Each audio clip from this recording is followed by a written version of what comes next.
The Twilight Zone gets redeveloped. Will not be seen at this time in order that we may present the following unnatural program. Hey everybody, what's up and welcome back to Macabre'Gorium Labs presents a showcase of things likely forgotten Nickelodeon edition. My name is Bats and I hope you'll join me today as we talk about an interesting topic that we managed to dig up with the Nickelodeon Time Capsule, the 50-year wait. Can you dig it? Nick, Nick, Nick, Nick, Nick, Nick, Nick, Nick. Nickelodeon. Nick, Nick, Nick, Nick, Nick, Nick, Nick. Nickelodeon. Way back in 1992, Nickelodeon decided to make a time capsule so that kids of the future could see exactly what interested kids of the 1990s. It's barf.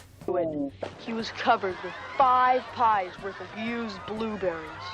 I'm just kidding. The capsule was buried at Nickelodeon Studios in Orlando, Florida, close to the slime geyser. The burial spot had a sewer-type lid in the middle of a GAC-inspired splat. If you want to know more about the iconic Nickelodeon Slime Geyser fountain, you can check out our end card for a link to that one or down in the description. The lid had several inscriptions, including "Do not open until April 30th, 2042, and Nickelodeon Studios, Orlando, Florida, the first world headquarters for kids. Now, I'm sure all of you are actually wondering what's inside the box. Well, wonder no longer, because preserved within inside this precious time capsule are the items and thoughts that were important to the kids of 1992. Like barf.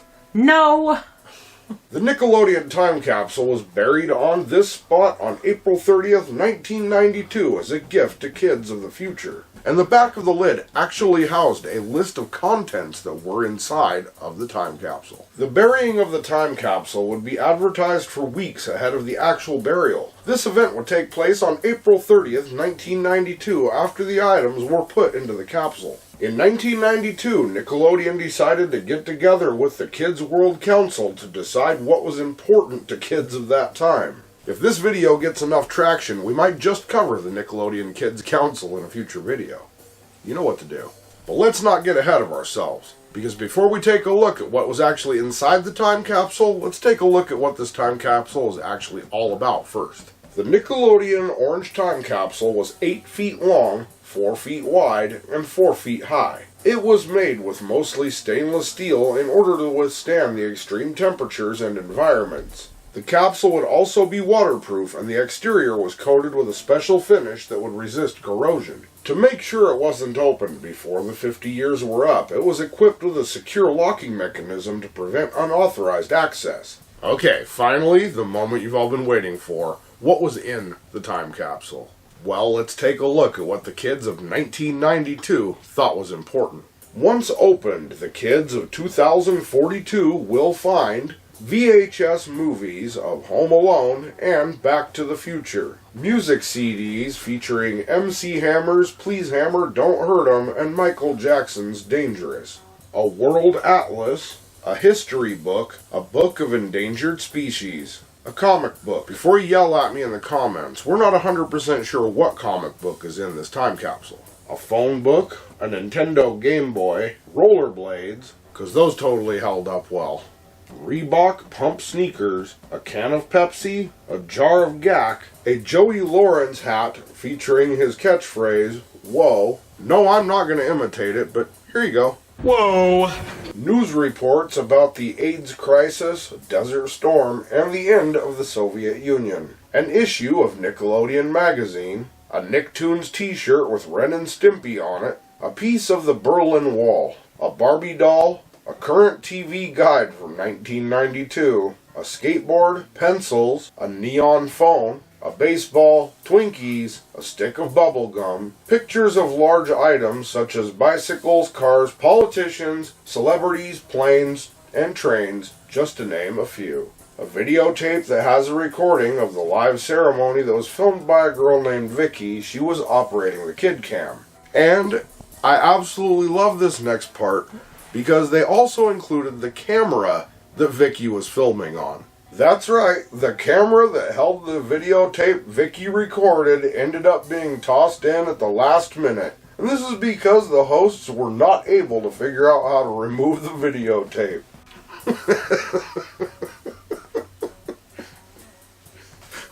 What?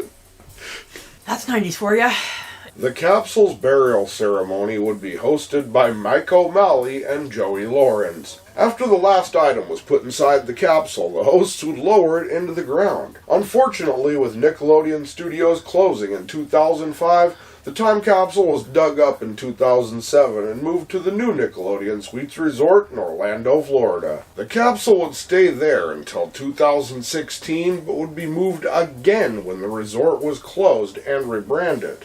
The capsule's journey would finally come to an end and a home as it was moved to the new Nickelodeon Animation Studios in Burbank, California. It is supposed to stay there until its April 30th, 2042 opening, and hopefully it will. However, the original Nickelodeon Studios time capsule cover would be sold at an auction via Heritage Auctions at a price of $19,200 US. The auction would be from September 23rd to September 26th in 2022, with the cover measuring 42 inches and weighing in at almost 45 pounds. Now, other than the picture provided, we don't actually know who the person is that bought the lid, but it does stand to be a memorable and long-lasting piece of Nickelodeon history.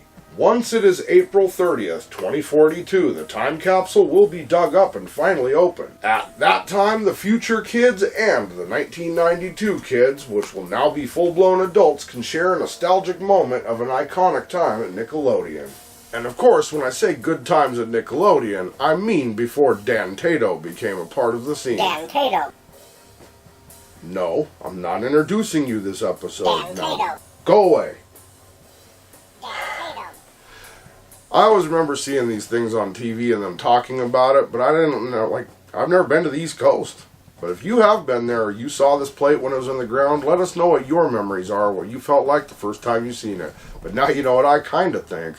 You know I just gotta ask. Did you ever get to see the original time capsule opening or the TV broadcast? If so, what's your favorite part or item they included? If not, what was your favorite childhood snack, toy, show, movie, or other memory? Did we forget anything, get something wrong, or leave something out? Do you have a suggestion for a future video, or just want to drop in and say hi? Either way, feel free to head on down to the comments section because we look forward to hearing from you. And unfortunately, with that, we've come to the end of another Macabre'Gorium Lab showcase of things likely forgotten Nickelodeon edition video. I've been your host, Bats, and I hope you had a good time today as we took a look at the history of the Nickelodeon Time Capsule, the 50-year wait. Can you dig it?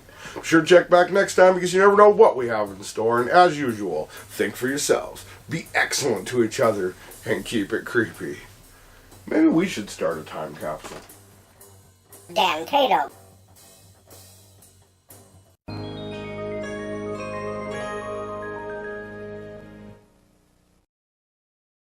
We just want to give a shout out to our patrons, Corey Backus, Viking Woman, Boss Mike, Woodstock, Bill, Matt H, and Joshua R. Thank you all for your support. You guys freaking rock. Be sure to check out these linked videos for another one of our awesome works or a video from our partner channel, Bats from the Grave. We'll see you in the next one. Keep it creepy.